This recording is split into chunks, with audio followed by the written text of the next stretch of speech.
La entrevista. Formas de venderles como nuevos materiales, o sea, también la prueba de materiales que tuvimos que hacer para llegar a lo Aquí sabemos poquito del mezcal y lo hemos dicho siempre. ¿Qué es una denominación de origen? ¿No? Y es que además pues somos amigos desde hace mucho tiempo y me da gusto que te esté yendo tan bien, gracias. Y preocupados, bastante preocupados por el asunto. ¿Pero te has sentido amenazado por esta situación? ¿Cómo estás, mi estimado amigo? No, hombre, yo feliz de que nos tomes la llamada, compañero. Término en inglés que significa noticia falsa. Es una noticia que... Gracias por estar aquí porque eres actriz y además eres muy talentosa. ¿Soñabas con esto cuando eras pequeña? La 3, que es operaciones concretas, es de 5 a 9 años. mucha paciencia y confianza en lo que estamos haciendo como adultos y como ¿Hace papás. cuánto que no puedes ver a tus padres? ¿Hace cuánto que no tienes contacto con ellos? Mezcal poblano. Puebla también produce muy buen mezcal desde hace mucho tiempo. Para poder ayudar a la población a estar desinformados en función del COVID, lanzan, que incluso ya están en tendencia. ¿Qué tanto puede afectar nuestra imagen pública? Algo que no te puedo describir con palabras. No, claro que no. Es como es en este caso el mezcal, que no se tenía arraigado en todos los estados, digamos. Y pues, para empezar, que nos cuentes quién eres, qué haces, ¿cuál es el miedo más grande que tienes? Está del otro lado y me da muchísimo gusto recibir en la línea telefónica. Es que estás bien idiota. He hecho una revolución de desinformación bastante Es grande. importante que es un contenido, como tú dices, informado, que es un contenido real. Claro, lo que pasó con el cristalazo. De hecho, esa era la referencia que estaba haciendo. Ok. Por eso, pero es que a eso se le llama una masculinidad frágil. Es decir, eso es a lo que le teme mucha gente. Hola, ¿qué tal, Oliver? Un gusto saludarte y, por supuesto, también saludar a tu audiencia y a todo el equipo que conforma tu programa. Enterarte que hay un desabasto pues no es tan complicado porque tienes la posibilidad económica para Y viajar. hay dos tipos de inversionistas. El inversionista a corto plazo, que es el que le conviene vender. Más de 50 millones de mexicanos no tienen acceso a agua segura. Recuerda que todos los días de lunes a viernes tenemos una entrevista con invitados especiales. Gracias. La entrevista.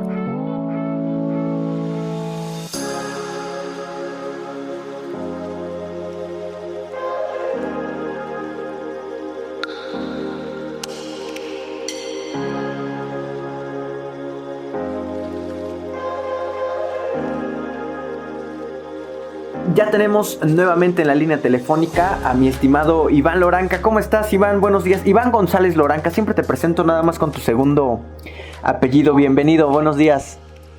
Hola, buenos días, ¿cómo estás? Nosotros estamos felices de escucharte otra vez. Oye, pues nada, vamos a hablar. Estamos a días de que inicie esto que se conoce como el mes del orgullo gay. ¿Ok? Pero vamos a hablar de manera muy en particular de un tema que se suscitó en la semana, que fue muy sonado, que incluso se encontró en tendencias y que además fue un hecho histórico. Vamos a hablar de matrimonio igualitario, específicamente por lo sucedido de manera muy reciente en Costa Rica. ¿Qué pasó en Costa Rica, Iván? Mira, pues resulta que hace unos días quedó legalizado el matrimonio igualitario en Costa Rica, pero esto es fruto de una larga lucha de varios colectivos a favor de los derechos de las personas LGBTI en ese país. El tema salió cuando pues se denuncia, o bueno, no se denuncia, más bien se le pregunta a la Corte Interamericana de Derechos Humanos qué es lo que deben de hacer los estados integrantes de la Organización de Estados Americanos en relación al tema del matrimonio igualitario. Uh-huh. Y entonces la Corte Interamericana de Derechos Humanos responde, pero además dice que la duda consultiva que le fue preguntada, la respuesta debe tener fines que se deben de aplicar de manera obligatoria, tanto para el país que preguntó como para los demás países integrantes. Okay. Entonces, la Corte Interamericana de Derechos Humanos responde que debe de legalizar el matrimonio igualitario en Costa Rica porque, pues, las definiciones de matrimonio en donde se establece que es solo entre un hombre y una mujer o que es solo para preservar la especie son discriminatorias. Uh-huh. Entonces, emplaza al Estado costarricense a que apruebe el matrimonio igualitario o lo legalice en un plazo de 18 meses, o la medida va a entrar en vigor por sentencia de la Corte. Y además dice que el resto de los países deben de aplicar medidas en el mismo sentido en cada una de sus legislaciones. Entonces lo que pasa en Costa Rica es que pues nadie hace nada. Dejan esperar los 18 meses que estableció la Corte para que entrara en vigor la medida, y esos 18 meses se cumplieron hace unos días, con lo cual queda legalizado el matrimonio en ese país. Ok, y se sella, por decirlo de alguna forma, con la primera celebración de una boda con personas del mismo sexo. Son 2 chicas que se casan en Costa Rica. Fueron, hasta mediáticamente hablando, asistieron varios medios de comunicación a este evento, ¿no? Ahora. Así es, pero fíjate que ya había ocurrido una boda previa. Ok. Parece que por ahí encontraron como una fuga en lo que establecían las leyes y pudieron casarse. Pero el tema del matrimonio igualitario en Costa Rica fue un gran tema. En 2018 fueron las elecciones presidenciales en ese país y existían 2 candidatos. Uno que era un pastor evangélico y otro que era de un partido de centro izquierda, que tenía una agenda más progresista. Entonces, el pastor evangélico aprovechó el tema del matrimonio igualitario para hacer su agenda, y el tema se volvió tan crucial en las agendas que la población prácticamente sí estaba muy dividida en un 50-50 al momento de llegar a la primera vuelta de la elección. La elección se tuvo que resolver en una segunda vuelta. Entonces, el tema fue tan sonado, fue tan polémico, que para varios especialistas fue el tema que definió la elección presidencial de ese año. Es el primer país centroamericano en legalizar el matrimonio igualitario. ¿Ok? Sí. En América Latina, yo leía que, hablando a nivel Latinoamérica, Argentina fue el primero en legalizar el matrimonio igualitario. ¿Ok? ¿Qué onda con México, Iván? ¿Qué panorama hay? ¿Dónde sí y dónde no se puede casar la gente? Fíjate que Argentina fue el primer país en legalizar el matrimonio igualitario para toda su nación. Esto ocurrió en 2010, pero en 2009 la Ciudad de México se adelantó tantito y legalizó los matrimonios igualitarios únicamente en este lugar. Esto significa que los cambios legislativos que aprobó la Asamblea Legislativa del entonces Distrito Federal únicamente aplican para su jurisdicción. La Ciudad de México se convirtió entonces en el primer lugar en América Latina en hacerlo, pero como te digo, únicamente fue para su jurisdicción, y a diferencia de Argentina, ellos sí legalizaron para todo el país. Así es. Desde ese entonces en México ha comenzado como una ola de varios estados que han intentado a través de distintas vías legalizar el matrimonio igualitario. La principal vía pues ha sido la vía legislativa, que es en donde se mete una iniciativa a los congresos locales para que se discuta primero en comisiones, posteriormente en el pleno, y se vote a favor o en contra. Sin embargo, lo que se ha notado desde el principio es que es un tema que ha generado mucha polémica, es un tema al que las y los legisladores le tienen mucho miedo para discutir. Lo que suele ocurrir es que o se vaya a la congeladora o se pierden las discusiones. Y entonces eso ha obligado a las y los activistas en favor de los derechos de las personas LGBTI a buscar otro tipo de estrategias para legalizar el matrimonio. Y entonces lo que se ha hecho en algunas entidades, incluyendo Puebla, es irse por la vía jurídica. Lo que ocurre es que se tramitan amparos ante la Suprema Corte de Justicia de la Nación para denunciar que los códigos civiles de cada entidad pues terminan siendo discriminatorios porque no permiten porque no permiten los matrimonios entre personas del mismo sexo. Esto es importante porque esto es derivado de una reforma en temas de derechos humanos que ocurre en 2011 en nuestro país y que posibilita que se lleven a cabo estos amparos. Esta reforma en materia de derechos humanos, también es importante decirlo, fue consecuencia de una denuncia que perdió el Estado mexicano ante la Corte Interamericana de Derechos Humanos, porque dio a conocer que el Estado mexicano violaba los derechos humanos de sus ciudadanos. Entonces, bueno, para no hacerlo más larga, estas han sido por lo regular las dos vías por las que se ha legalizado el matrimonio igualitario en algunas entidades de nuestro país. Ajá. Tengo entendido que son 19 entidades de nuestro país las que lo han legalizado. Sin embargo, no son todas a través de la vía legislativa. De hecho, en la vía legislativa son menos los estados que lo han legalizado. Y como te comentaba, esto tiene que ver también con falta de voluntad política y con el temor que les genera, porque pues este tipo de acciones por lo regular o son premiadas o son castigadas por las y los votantes en las siguientes elecciones. Y hace unas semanas platicábamos al respecto. En 2016 hubo una iniciativa presidencial para legalizar el matrimonio igualitario en todo el país. Esta iniciativa la presentó Peña Nieto en un acto histórico porque hubo una ceremonia oficial para conmemorar el Día Nacional de Lucha contra la Homofobia, y entonces se reunió con varios activistas, presentó una serie de iniciativas que incluían la legalización del matrimonio igualitario a nivel federal, y también incluía otra serie de propuestas como el hablar sobre los temas de homofobia y discriminación en los contenidos de la educación pública, en los libros de texto gratuitos, por ejemplo.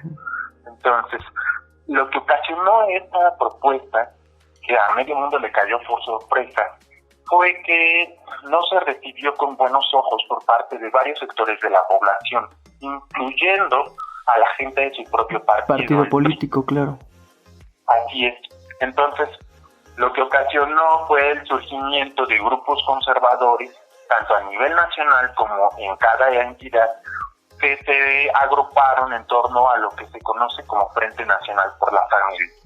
Y si de alguna manera desde 2009 hasta ese entonces había como un camino en lo social que estaba avanzando para pues contribuir al reconocimiento de los derechos de las personas LGBTI, lo que ocurre con esta medida es que hay un enfrentamiento ya explícito entre dos posturas, ¿no? A favor y en contra, y los grupos conservadores agrupados en el Frente Nacional por la Familia comienzan a hacer apariciones cada vez más públicas, comienzan a hacer todo tipo de eventos para de alguna manera demostrar que sus argumentos son válidos, ¿no?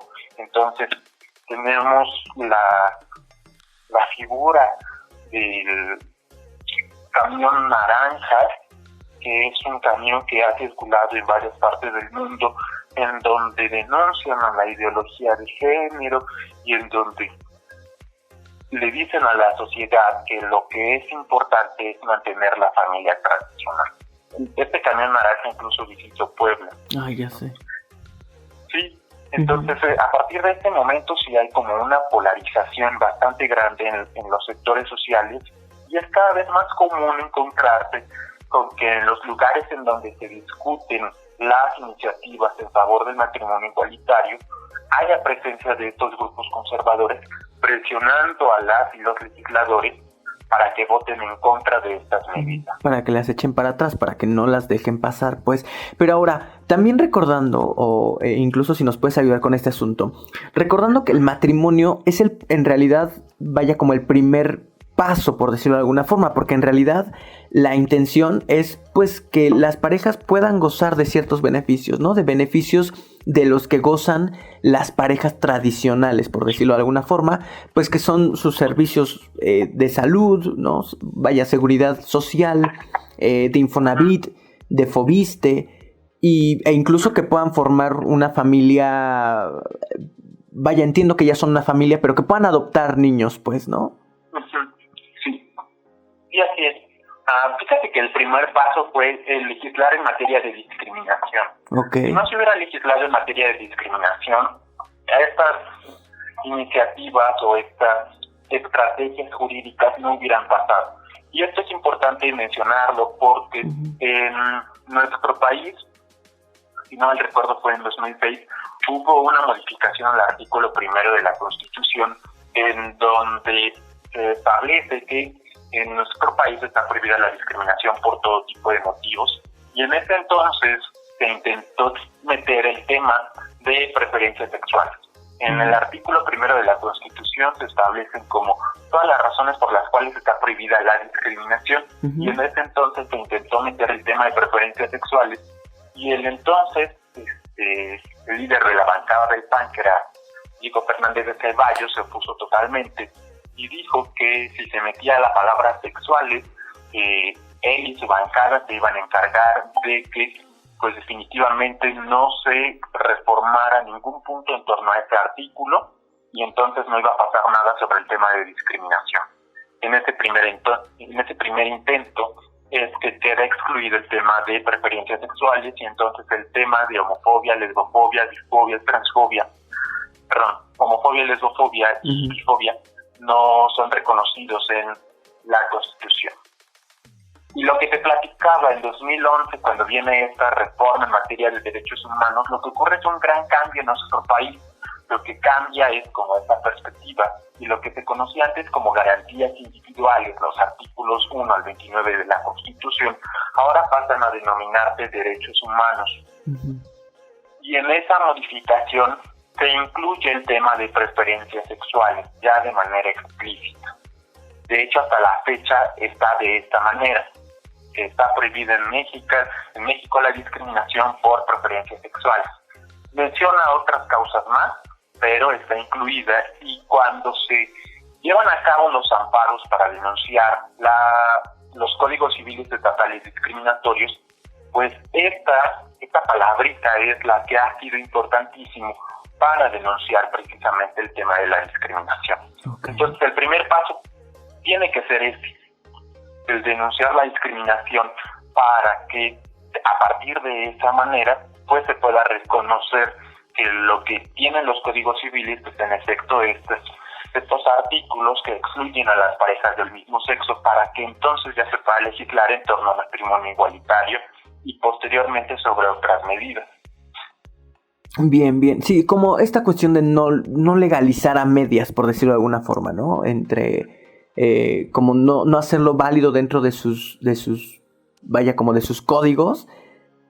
O sea, que no digan que lo están legalizando cuando en realidad no están actualizando, o ¿cómo se le llama? ¿Reformando? Ok. Ahora, en Puebla, ¿qué onda? Pues fíjate que bien, gracias, dices. Sí, han habido distintas iniciativas por parte de activistas y por parte de algunos diputados o diputadas locales en distintas legislaturas para discutir el tema del matrimonio igualitario. En manera legislativa esto no ha tenido ningún resultado favorable. En todos los intentos que ha habido, o se queda en la congeladora o no se aprueba. La mayoría de las veces es que ni siquiera se discute. Sí, lo guardan ahí, lo dejan. ¿cuándo? No recuerdo, la última vez que se emitió el tema fue en 2018 con la diputada Rocío García Olmedo. Ok. Ahora, ¿de qué vaya, entiendo que depende quizá, ¿de qué depende que lo vaya, de qué forma podemos nosotros apoyar para que estos temas se discutan? ¿Qué? ¿Con una cuestión de presión? ¿En qué sentido, pues? ¿O de nombrarlo, de hablar en los medios de comunicación, de presentar algunas iniciativas? ¿De qué depende, pues? Pues sí, en gran medida, si se quiere hacer por la vía legislativa, tendría que ser a partir de mucha presión social y presión mediática, ¿no? O sea, utilizar las redes sociales a nuestro favor, pero también la presión social, ¿no? O sea, me acuerdo que han habido sí manifestaciones de reclamo hacia las y los legisladores que pues se han negado a discutir los temas, ¿no? Pero en nuestro país tenemos un problema de como de falta de empatía, ¿no? Y esto ocurre en distintos temas. Si yo estoy haciendo un activismo en favor de los derechos de las personas para acceder al agua, por ejemplo, ese es mi tema y no me meto con los demás. Si yo estoy luchando en favor del matrimonio igualitario, ese es mi tema y yo no me posiciono en favor de las personas para acceder al agua, ¿no? Entonces, como que por varios sectores sociales estamos divididos y dependiendo de nuestras agendas y dependiendo de pues nuestros intereses también es que nos posicionamos o no de acuerdo con distintos temas. Y por lo regular el tema del matrimonio igualitario sí es un tema que a muchas personas les causa polémica, les causa controversia y les da miedo posicionarse al respecto. Entonces es común que las personas que estén empujando por legislar sobre el matrimonio igualitario pues sean únicamente las personas LGBTI. Y en nuestro estado es por eso que de alguna manera se intentó ya por la vía jurídica y fue lo que trajo pues resultados positivos, ¿no?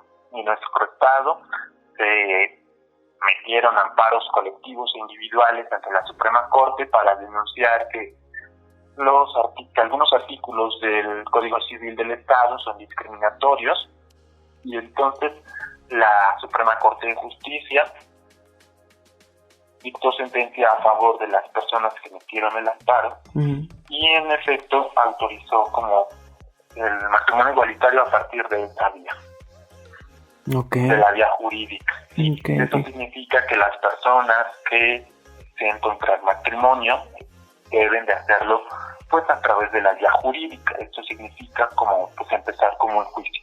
Lo que te comentaba la vez pasada es que se metieron amparos y la Suprema Corte de Justicia ya emitió una jurisprudencia, que significa que si ya resolvió 5 veces en el mismo sentido, ya no debe ni siquiera de llegar ese juicio ante la Suprema Corte de Justicia de la Nación. Se debe de quedar como en las instancias más próximas a las y los ciudadanos y ellos deben de resolver de la misma forma que hizo la Suprema Corte de Justicia. Esto significa que si a alguien no le dejan casarse en Huejotzingo, por ejemplo, puede meter un juicio de amparo y se debe de quedar como en un tribunal más próximo al ciudadano, que a la Suprema Corte de Justicia de la Nación. Ahora, ha habido casos es decir, sabemos de cuántas personas, por ejemplo, han intentado contraer matrimonio en este estado, en Puebla. No te tendría el dato y también es importante reconocer que muchas personas al no poder hacerlo como de manera usual, de ir al registro civil nada más y que te casen, optan por ir a la Ciudad de México y contraer matrimonio igualitario, contraer el matrimonio allá, porque de alguna manera pues es una entidad que nos queda muy cerca, ¿no? Entonces ante la falta de posibilidades de hacerlo acá, muchas personas se van allá. Y de hecho cuando fue ese proceso de recabar a la gente, o de reunir a la gente para meter los amparos colectivos e individuales, pues lo que argumentaron varias personas fue que no estaban interesados porque podían ir únicamente a la Ciudad de México y casarse. Sí, pues es que es un poquito Puebla, más sencillo, ¿no? Sí, en Puebla ya es como legal en ese sentido, a partir de la vía jurídica, y el año pasado la alcaldesa Claudia Rivera Vivanco dio instrucciones a los presidentes de las juntas auxiliares del municipio para que permitan realizar los matrimonios igualitarios en la capital del estado. Esto es importante aclarar que es una orden que emitió Claudia Rivera y únicamente aplica para el municipio. Sin embargo, eso no significa que el Código Civil del Estado de Puebla haya sido reformado para que estos matrimonios puedan llevarse a cabo como lo está haciendo Claudia Rivera. Y es importante decir que si el siguiente presidente municipal, él o la siguiente presidente municipal, tienen una agenda completamente distinta, provienen de otro partido y de otra ideología, esta medida se puede echar para atrás y ya no se pudieran permitir los matrimonios en las juntas auxiliares. Es por eso la importancia de que se tiene que legislar en el Código Civil para que ya quede. Sí, vaya, si llegan con agendas mucho más conservadoras, difícilmente lo van a aprobar, y de hecho van a hacer lo posible, si no es que hasta lo imposible, por echarla para atrás, para que no pase, ¿no? Acá ahora, el matrimonio igualitario, históricamente hablando, pues es que ha existido desde hace muchísimo tiempo, ¿no? No tendríamos que verlo como una cuestión verdaderamente atroz. A mí lo único que me causa duda es de por qué se quieren casar. Pero por qué se casan, pero hombres y mujeres. O sea, a mí me vale gorro quién se case. Pero de esta institución que representa el matrimonio, ¿no? Eso es lo que a mí me sigue cuestionando. Es decir, que muchos servicios de salud o de seguridad social pues sigan dependiendo de que estés o no casado. Así es, sí. Y en realidad eso es lo que ha generado que muchas personas estén interesadas en encontrar matrimonio, tanto heterosexuales como homosexuales, ¿no? Uh-huh. Y esto es importante porque fíjate que a muchas personas como que no les ha quedado claro el por qué los gays y las lesbianas quieren casarse.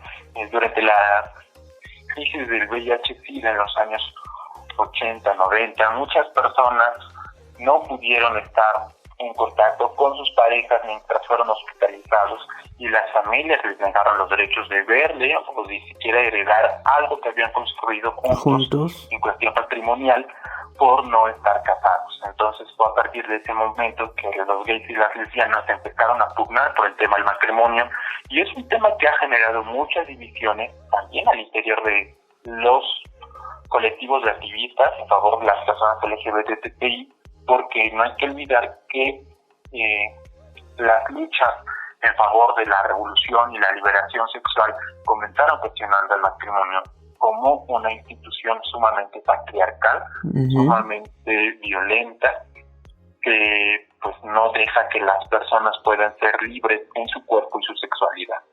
Entonces, aliados importantes de los activistas gays y las activistas lesbianas, como algunas feministas que les fueron casi a la yugular por empezar a pugnar en favor del matrimonio, ¿no? Uh-huh. Sí, como una especie de incongruencia, por decirlo de alguna forma, ¿no?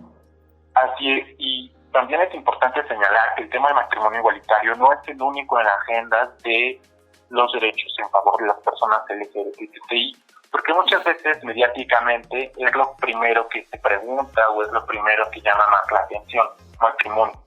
Y quedan muchas cosas que todavía están pendientes para resolver en la sociedad, ¿no? Estamos hablando de que, por ejemplo, a pesar de que ya hay leyes contra la discriminación, esta sigue sin ser sancionada. Estamos hablando de que deben de resolverse los crímenes de odio, de que debe haber justicia para todos ellos, de que deben de terminar, por ejemplo, las prácticas discriminatorias en el trabajo, en la escuela, de que sí deben hablarse de estos temas en la educación básica, por ejemplo.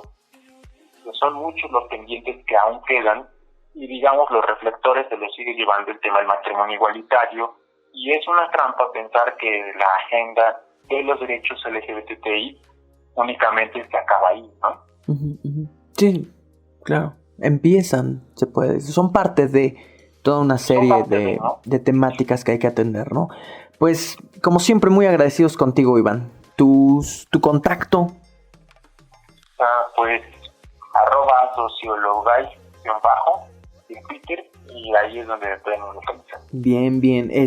Ojalá que tengamos la posibilidad de tocar otros temas que quizá, mira, ni me gustaría hablar de ellos, pero ¿qué es el Frente Nacional por la Familia, por ejemplo, ¿no? En alguna ocasión hablar de este proceso histórico que han tenido y de la injerencia que han tenido en varias políticas en este país, ¿no?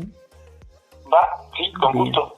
Pues estamos agradecidos contigo. ¿Algo más que podamos agregar? Pues, de alguna manera, el contribuir en la sociedad a no reproducir conductas discriminatorias hacia personas LGBTI ya es un gran avance. Ok. Y que ya está por comenzar el mes del orgullo. Trataremos de tocar el tema para que se una mucha gente, ¿no? Para que, aunque sea durante este mes, aunque sea si lo quieren tocar, pues que lo toquen y que se unan y que se informen un poquito más, ¿no? Bien, claro que sí. Un abrazo, amigo, gracias. Dale, pues estamos al habla. Pero bueno, ahí lo tienen, él es Iván González Loranca, nos ayuda cada vez que tenemos la posibilidad de hablar con él, de informarnos y de prestarnos la información, de brindarnos la información sobre la comunidad LGBT, sobre los temas que más le preocupan a la comunidad, en los que tenemos que trabajar, los temas que tenemos que visibilizar, y pues en esta ocasión fue el matrimonio igualitario. Tendremos la posibilidad de tenerlo próximamente con otros temas. Oiga, nosotros ya nos vamos y quiero pedirles que vayan a nuestras redes sociales. Estamos en Facebook, en Twitter y en Instagram como Israel Oliver, pero que también busquen esta y otras tantas entrevistas en Spotify y en YouTube. Hablamos con grandes profesionistas, con grandes profesionales, con gente que adora su profesión. Yo quiero agradecerles que nos hayan prestado, que nos hayan hecho el enorme favor de su atención y compañía, y nos escuchamos mañana en punto de la hora. Yo soy Israel Oliver. Gracias.